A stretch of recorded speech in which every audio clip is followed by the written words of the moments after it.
Hello guys, it's Toby here. I'm the Ecom business coach. In this training today, I'm going to talk about one of the most important steps when you're building your team, and that's how to recruit great team members.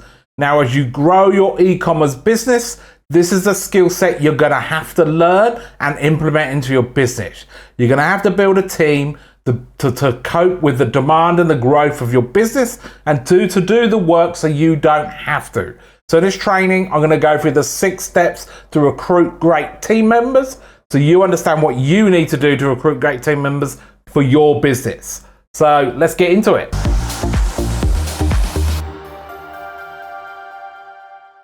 Right, so let's get into learning how to recruit great team members. Now, this reminds me, and it's often the biggest challenge you'll have as an e-com business owner is building your team. Building team is hard. It's often not the reason you got into business in the first place, but it is the most important strategy or important skill set to learn because it has a direct impact on the success of your e-commerce business. You need a team. I had a client who, when they first came on board from a coaching perspective, there was two partners, and then I think they had 2 staff at the time. They were doing like ridiculous hours. 12, 14, 15, 16-hour days, 5, 6 days, sometimes 7 days a week, trying to keep up with everything. And they said, look, Toby, I'm burnt out. I can't do this anymore. And their concern was, can we afford to bring somebody on? I said, you can't afford not to. So let's get this structured. Let's get it set up. So since then, you forward now probably a couple of years, they're now to about 25 staff members. And now we've started to build a team that are doing the day-to-day stuff of the business, which enables them to focus more on the business or more pushing the business forward. So you need to be able to do that for your business too. And that first skill set you need to learn is on recruitment and how to recruit. So this is the really important skill set that you need to learn. So what I'm going to do is I'm just going to go through some of the training that I go through with my clients on recruitment. Obviously, I won't have time to go through all of it, but I'm going to skip through some of the slides from that training and show you basically the best practice from a recruiting point of view.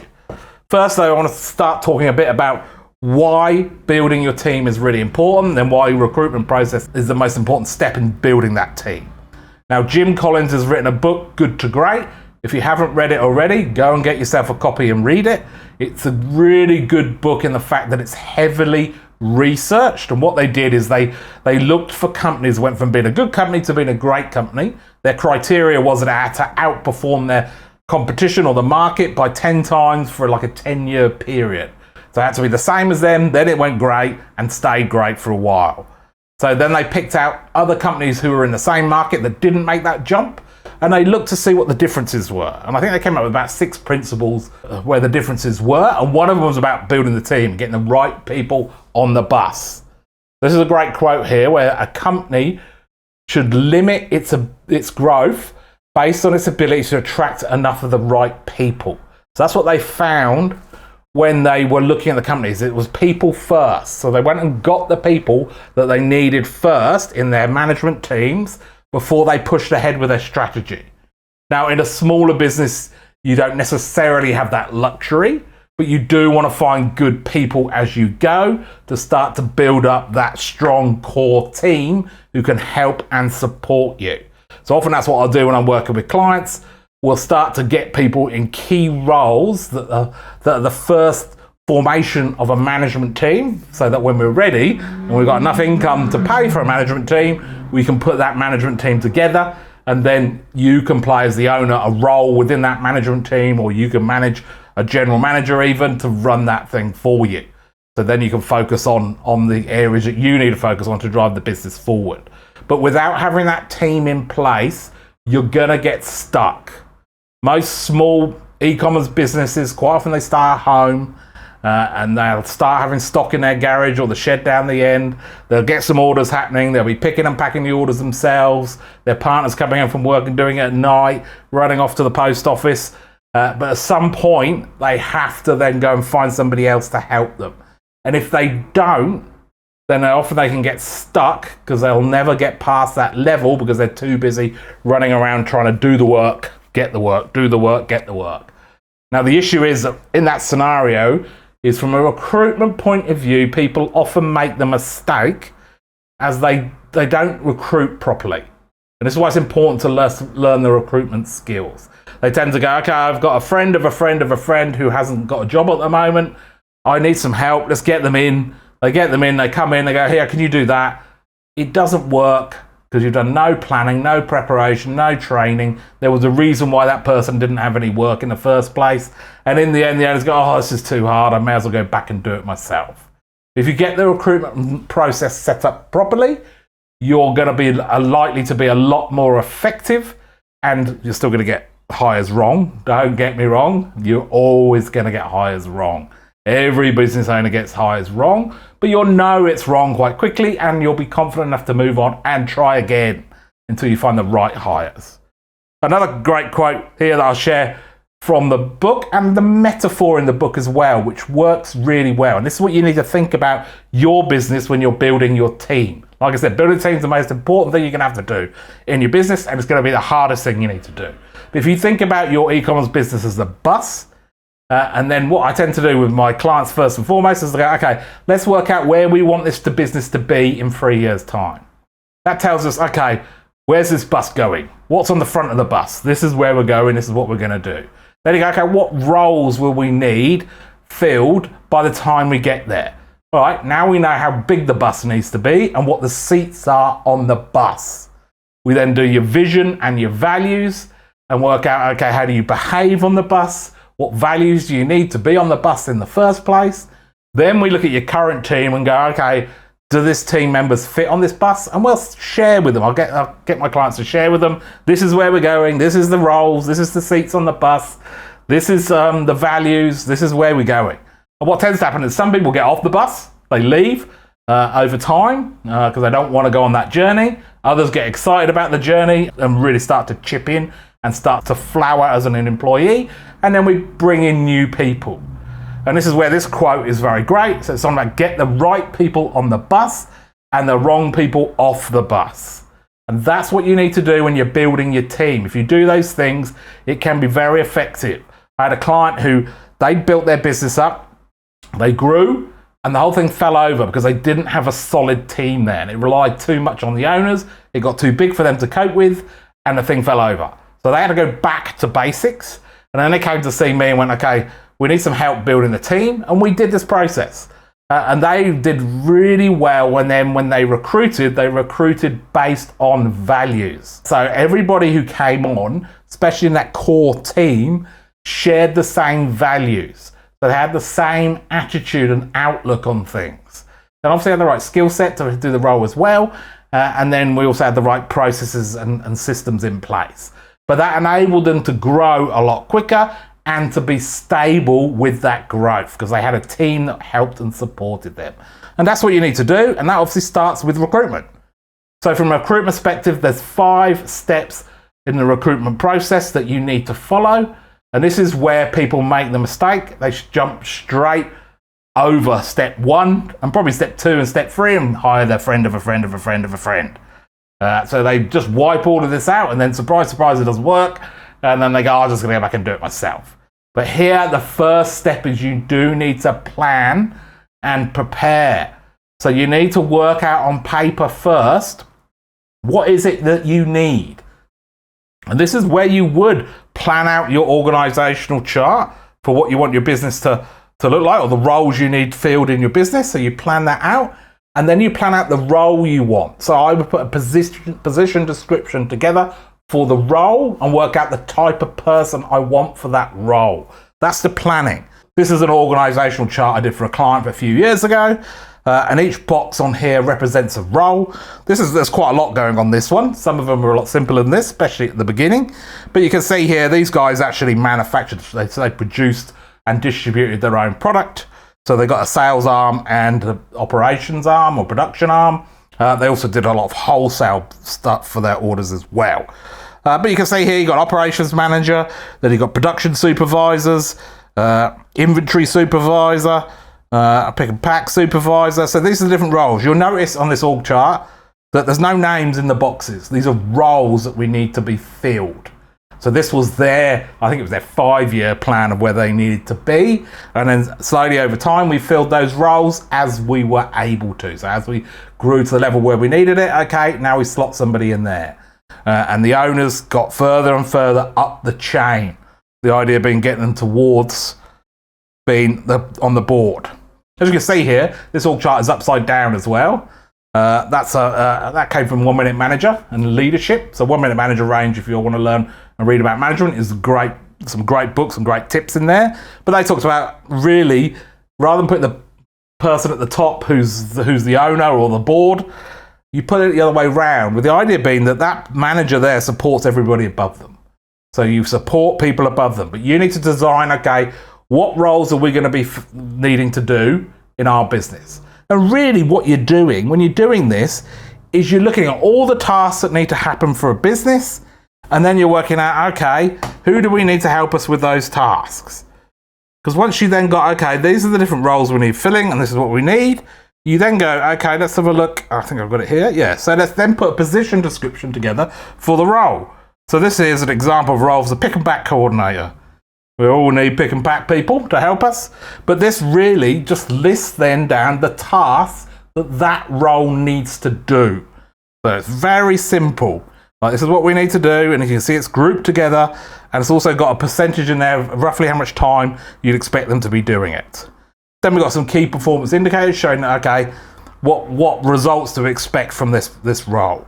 So you're really just organizing all your tasks that need to be done in your business into lists for different people or different roles in that organization. So you're very clear exactly what it is you want and what you're looking for. Once you've done that, then you can say, okay, now it's time to write the job ad and place the ad somewhere. Now, you will, as a business owner, get people coming up to you going, oh, I've got a friend who needs a job, or people coming to you and say, okay, I'd really like to work with you, and they'll give you the resume. Don't shortcut it and just go and employ them or go and interview them. Still place the ad, but then when you do place the ad, put them in the round as well. So you can interview other people and compare them to see and to make sure you get the best hire. So you want to place that ad. In Australia, the best place to place an ad is still Seek. I know it's the most expensive, but it's the most expensive because it gets the most traffic and you often get the most applicants. So you do want to place your ad on Seek, I would suggest, and you can then shortlist the applicants on there. I just did a job ad for another client on there, and this is the most I've ever got. But it was a production ad. We put it up there and we paid the premium because we wanted 3 or 4 staff from it. But the last time I looked, it was just under 2,000 applications. I've never had that many before. That was quite incredible. But we did pay for the premium ad, which pushed it out further. But we got some very good hires from that. So it's important how you write the ad, obviously. And there is a kind of template or a standard template I use when writing ads, which I think I've got here, which I can show you as an example. So here's an ad. And often what I'll do from an ad perspective is I'll have a headline that catches their attention beyond just what the role is. Most people just put the role, but you need a catchy headline that will catch the right person's attention. Now, when you're recruiting, you need to think of recruiting like marketing. It's marketing. You're marketing for staff. So all the rules and all the tips and all the tricks you use from a marketing perspective, you should be using to attract the right people to your organization. So the job ad, often the framework I follow for all job ads is a headline that might excite them. Then I have, okay, introduction, a list of questions that if they answered yes to, they would be the perfect hire. Start off with those questions are based around values or attitudes, then skill sets. Because you always want to recruit somebody with a good attitude first, and then worry about experience and skill sets second. You cannot change someone's attitude, but you can skill people up. It's really important that you do it that way round. Then in the ad, I'll talk about the role, so they know exactly what they're getting into. I want to be transparent. It should be a deselection process. So your recruitment process should be a deselection process where people deselect themselves. Then I go, okay, why work for us? And then you're kind of selling the role. So that's how I kind of set up an ad so that you can work out, so that you can potentially get the best hire possible. And I would do that even for the lower level ads, lower level roles as well. So for all of them. So then you place your ad. I shortlist the ads based on first and foremost cover letters. And that depends what level role it is and how detailed that cover letter is. But if somebody's put an effort into a covering letter, it means they really want the role and they're excited about the role. That means that they've read the ad and they feel like there's a match, which means they might have the right attitude, the right skill set, and the right values. So that's what I look for first, and then I'll look at their resume. I tend to not read much of their resume. First thing I do is go and look for their experience. So when I'm not on the resume, I look for their experience. What jobs were they doing last? Is there a good match? Is there some good experience there that they could bring to us? And then the other thing I look at is how long have they been working in those roles? So they change in jobs every 6, 7, 8, 9 months. Then that's a red flag, obviously. So then from that, I would then shortlist. Then I'll move to the phone interview. So I would then jump on the phone and I'd only complete a 10-minute, 15-minute phone interview. But there's 2 key questions I'll ask in that. What was it about this role that makes you want to reach out and apply for it? Again, I'm trying to see if there's a match between what we've written in the ad to them. So if they've read the ad and got excited, that's what they'll tell you. Or as some people tell me, they go, oh, I can't remember which job it is. Where was it again? Or, oh, it's a shorter drive.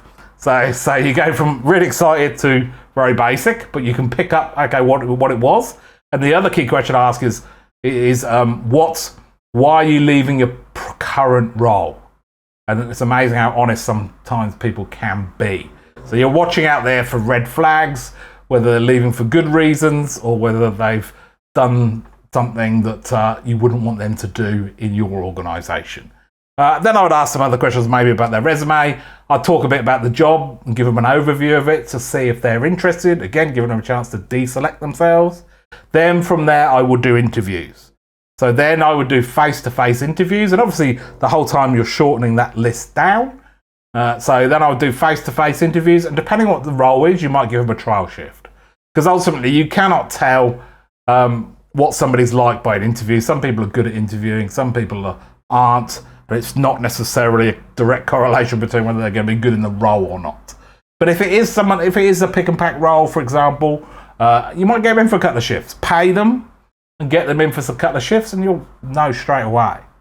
One other thing that I would put in all of this is I use a profiling tool called DISC. The DISC is quite a popular personality profiling tool. Myers-Briggs is another one that people often know. DISC is good though because it's quite simple to understand and you can start to read what people are before you even employ them. So with DISC, there's 4 personality types. And the thing from a recruitment point of view is often you want a certain personality type for that role. So if the role requires a good attention to detail, you want a personality profile that matches that. I don't have time to go through all of that now, otherwise I'll be here for another hour. But it's a really useful tool to help from a recruitment point of view. It's another way of looking at somebody to see if they would match the role or not. And I would make them take the test at the interview.